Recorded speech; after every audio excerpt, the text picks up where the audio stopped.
وسلام علی عبادہ الذین اصطفی اما بعد۔ میرے بھائی اور دوستو، عید کے دن یا ان ایام میں، ذی الحجہ کے ایام میں قربانی ہوتی ہے جانور کی، اور خون بہاتے ہیں، یقیناً بڑا عمل ہے، اور حضرت ابراہیم علیہ السلام سے جاری ہوا۔ نبی کریم صلی اللہ تعالی علیہ وسلم نے اس کو آ کے تقویت پہنچائی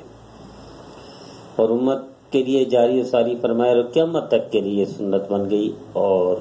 نبی کریم صلی اللہ تعالی وسلم نے کر کے دکھایا، امت بھی قیامت تک کرتی رہے گی۔ لیکن میرے عزیزو، اس کی روح یہ تھی، جس طرح ہم قربانی کرتے ہیں،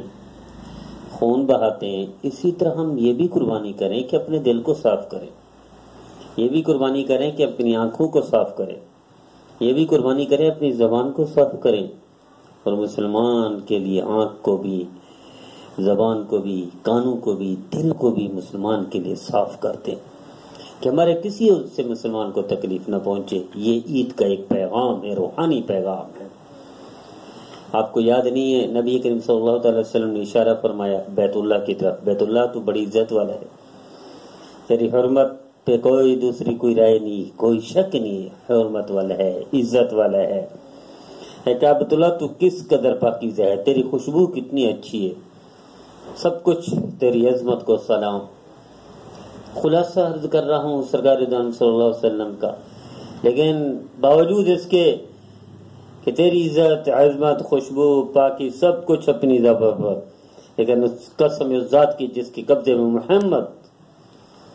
کی جان ہے صلی اللہ تعالی وسلم، کہ مسلمان کی عزت تجھ سے زیادہ ہے، مسلمان کی حرمت تم سے زیادہ ہے۔ کتنے پاکیزہ کلمات ہیں میرے نبی کے، کتنی فضیلت بڑی ہے میرے عظیم الشان مسلمان کی، کہ میں کہا کرتا ہوں کہ جس مسلمان کی طاقت اور پرواز یہ ہو کہ اس کے ساتھ ہاتھ ملانے سے اللہ زندگی بھر کے گناہ معاف کر دیتا ہو، اس کے لیے دل میں ہم میل رکھیں، اس کے لیے زبان سے ہم غیبت کریں، اس کے لیے ہم آنکھوں سے اس کے عیب دیکھیں، کانوں اس کی برائیاں سنیں، ایسے کانوں کو بھی قربانی میں استعمال فرمائیں۔ اس کی قربانی دے کہ آج کے بعد مسلمان کے لیے استعمال دوں، قربانی دے کہ آج کے بعد مسلمان کا عیب نہ دیکھے۔ تو آئیے، یہ پیغام عید کا اللہ ہم سب کو اس عید پر، یہ نازا کی عید کی قربانی کی توفیق عطا فرمائے۔